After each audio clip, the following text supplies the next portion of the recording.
দুজন ব্যক্তিকে আজকে আপনাদের সাথে একটু পরিচয় করিয়ে দেব। এই দুজন ব্যক্তির পরিচয় আপনাদের জানা থাকা দরকার, এবং এই সমস্ত মানুষগুলোকে আমরা যখনই দেখি বারবার ভুল করে বসি, আর এই ভুল যাতে ভবিষ্যতে না হয় এই জন্যই তাদের পরিচয় আপনাদের সামনে থাকা জরুরি। আমরা স্টেপ বাই স্টেপ যাব। প্রথমে আমরা আপনাদের সামনে একটু পরিচয় করিয়ে দেব আমাদের বর্তমান স্বাস্থ্যমন্ত্রী। তাকে তো আপনারা সবাই চেনেন। কতটুকু চেনেন তাকে? তার কিন্তু বিরাট একটা পরিচয় আছে। পরিচয়টা কি জানেন? তিনি নিজের মুখে সেটা স্বীকার করেছেন। মনে পড়ে আপনাদের নির্বাচনের আগে তার নির্বাচনী প্রচারণা চালানোর সময় জনগণকে জোরহাত করে বলেছিলেন যে আল্লাহর ওয়াস্তে নির্বাচনের এই কয়টা দিন যাইতে দেন, আমি যে কত বড় জাউরা সেইটা আমি হারে হারে বুঝিয়ে দেব। আত্মস্বীকৃত ওইটা নিজে স্বীকার করেছেন, এখানে তো অন্য কারো কিছু বলার নাই। এবং তিনি রিয়েলি যে কত বড় ওইটা সেটা এখন বাংলাদেশের জনগণ বুঝতে পারছে। সম্প্রতি তিনি 8 দিন হসপিটাল বন্ধ করেছেন তিনি। আচ্ছা, এই হসপিটাল বন্ধ করার পরে যখন চারিদিক থেকে প্রচন্ড সমালোচনা শুরু হয়েছে যে হসপিটাল কেন বন্ধ হবে, রোগী মারা যেতে পারে ভুল চিকিৎসায়, এর জন্য কারো গাফিলতি থাকলে, কেউ দায়ী থাকলে তার বিরুদ্ধে আইনানুগ ব্যবস্থা নিতে হবে, কিন্তু হসপিটাল কেন বন্ধ করতে হবে? আমাদের দেশে তো শুধু 8 দিন হসপিটালেই রোগী মারা যায় না, প্রত্যেকটা হসপিটালে রোগী মারা যায়, এবং কর্তৃপক্ষের যথেষ্ট গাফিলতি থাকে, এটাও সত্য। তাই বলে কি ওই হসপিটালগুলো কোনো একটা বন্ধ হয়েছে? হয় নাই। 8 দিন কেন বন্ধ হলো সেটাও তিনি স্বীকার করেছেন। আচ্ছা, তিনি যে আত্মস্বীকৃত ওইটা, এটা কি আমি বানিয়ে বললাম নাকি প্রমাণ নেবেন? আসেন আমরা প্রমাণ দেই, আগে ভিডিওটা দেখি।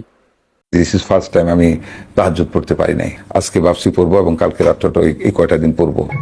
পরে দেখবেন আমি কি রূপ আমার দারুণ রূপ দেখবেন আমার তো।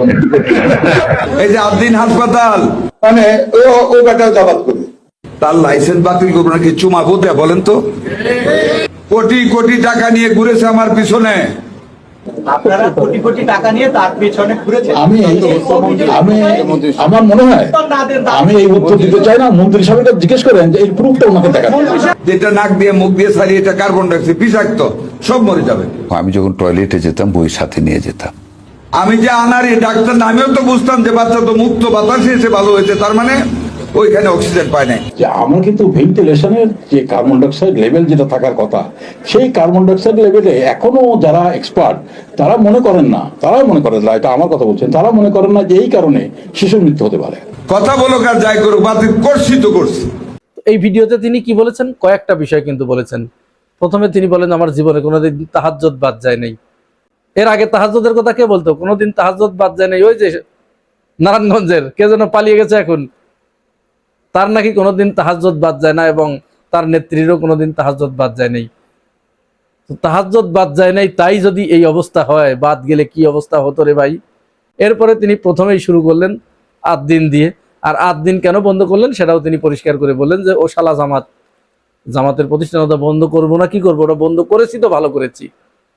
এখানে একটা বিষয় উল্লেখ করা দরকার, 8 দিন হসপিটাল কিন্তু শুধু হসপিটাল নয়, ওটা কিন্তু একটা মেডিকেল কলেজ।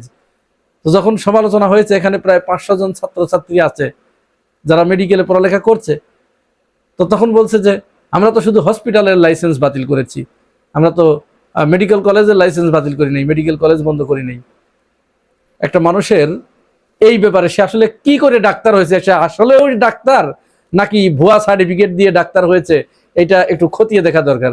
এখন বাংলাদেশে এগুলো কে খতিয়ে দেখবে? আচ্ছা বলেন তো, মেডিকেলে যারা পড়ে তারা আমার এই ভিডিও যদি দেখেন তারা বুঝতে পারবেন, বা আপনাদের ভাই বিরাদার কেউ থাকলে জিজ্ঞাসা করবেন, মেডিকেলের ছাত্রদের 3rd ইয়ারে গিয়ে তাদের জন্য হসপিটাল একেবারে কম্পালসারি। হসপিটাল না থাকলে তাদের কোনো ভ্যালু নাই, কারণ তাদের ওই 3rd ইয়ারের পর থেকে পুরা সম্পর্কটাই হচ্ছে হসপিটালের সাথে। তারা রোগীর পাশে বসে তারা ক্লাস করে, এবং হাতে কলমে ওইটাই হচ্ছে মূলত তাদের যে ডাক্তার হয়ে ওঠার যে স্বপ্ন, ওইটাই কিন্তু তারা প্র্যাকটিক্যাল শুরু হয়। ইনজেকশন পুশ করা, নার্ভ দেখা। তাহলে এটা কিন্তু পরিষ্কার যে মেডিকেল মানেই হসপিটাল, সাথে হসপিটাল থাকতে হবে, না হলে মেডিকেল মূল্যহীন। যেখানে যেখানে মেডিকেল আছে সেখানে সেখানেই হসপিটাল আছে, হসপিটাল ছাড়া কোনো মেডিকেল নেই। অথচ তিনি বললেন যে আমরা হসপিটাল বন্ধ করেছি, মেডিকেল বন্ধ করি নাই। কোন মানের ওইটা হলে এই কথা বলতে পারে। তারপরে কি বললেন যে ওইটা ও তো জামাতের প্রতিষ্ঠান, তো জামাতের প্রতিষ্ঠান বলে বন্ধ করতে হবে। সারা দেশে জামাতের যে প্রতিষ্ঠানগুলো আছে সবই তাহলে বন্ধ করতে হবে? জামাত কি এদেশে ভেসে আসা পানা রে ভাই? আমি বুঝি না, জামাত ভালো কাজ করলে ওইটা মন্দ, আর ওরা আকাম কুকাম যা কিছু করুক ওইটা সব বেস্তি কাজ। এটা কোন ধরনের দেশে বাস করছি আমরা, এটা বুঝতে পারছি না। প্রতিষ্ঠান তো কোনোদিন একটা গড়েন নেই। এদেশে জামাত ইসলাম মানুষের সেবায় যে সেবামূলক প্রতিষ্ঠানগুলো গড়েছে সেইগুলো আপনি এসেছেন বন্ধ করতে। জনগণ যেদিন খেপবে, শেখ হাসিনার পালানো দেখেছেন তো, একটা পশমও থাকবে না ওইখানে। আর আপনি যে বলছেন না যে আপনি কত বড় ওইটা, জনগণ যে কত বড় ওইটা সেটা তো আপনি দেখেন নাই। জনগণ যেদিন খেপবে সেদিন জনগণের ওইটা দেখবেন। জনগণ কাকে বলে? এরা সুস্থ মস্তিষ্কের মানুষ নয়, নিশ্চয় সুস্থ মস্তিষ্কের মানুষ নয়। আর বিএনপি তারা এই মালগুলো কোথা থেকে পায় আর ধরে নিয়ে আসে। নির্বাচনের আগে তার এই বক্তব্য ভাইরাল হবার পরেও বিএনপি তাকে স্বাস্থ্যমন্ত্রীর মতো একটা জায়গায় বসিয়েছে। এর সাথে ভালো তো আসলে নাই। আচ্ছা, এরপরে আরেকজন ব্যক্তির পরিচয় করিয়ে দেই। দেখতে এই এত বড় বড় দাড়ি, ডগলাস ফস্কেটেরও দাড়ি ছিল, এত বড় বড় দাড়ি। ওই দাড়ি দিয়ে কি আসে যায় যদি তার ভিতরে ঈমান না থাকে? যদি সে ইসলামের দুশমন হয়? আব্দুল্লাহ ইবনে উবাইয়ের দাড়ি ছিল না? ছিল তো। এই লোকটা, এই মনিরুল হক চৌধুরী, সে গত দুদিন আগে সংসদের ভিতরে দাঁড়িয়ে বিরোধী দলীয় নারী সংসদ সদস্যদের পর্দা সম্পর্কে যে কুরুচিপূর্ণ মন্তব্য করেছে, যে কথাগুলো বলেছে, এই বিষয়ে আমি আলোচনা করার ইচ্ছা ছিল না, পক্ষপাতী ছিলাম না, যে না যা বলছে বলছে, ওখানে তো সংসদের ভিতরে একটা প্রতিবাদ হয়েছে, ওটা ওখানেই চুকে যাক। কিন্তু তার আরেকটা পরিচয় পাওয়ার পরে আমার কাছে মনে হলো তার পরিচয় আসলে আপনাদের জানা থাকা দরকার। প্রথমে তার অতীত একটু বলি। 1974-75 সালে সে কিন্তু ছাত্রলীগের সভাপতি ছিল। তো ছাত্রলীগের সভাপতি যেসব মাল থাকে ওসব মাল সম্পর্কে তো আপনারা জানেনই। ওই যে ফোজা পাগলা একটা ছাত্রলীগের সভাপতি ছিল, সে কি জিনিস এখন তো আপনারা হারে হারে বুঝতে পারছেন। এরকম আরো অনেকে আছে যেগুলো ওইখান থেকে এসেছে, সেইগুলোই এখনো ওইখানেই চেটে বেড়ায়।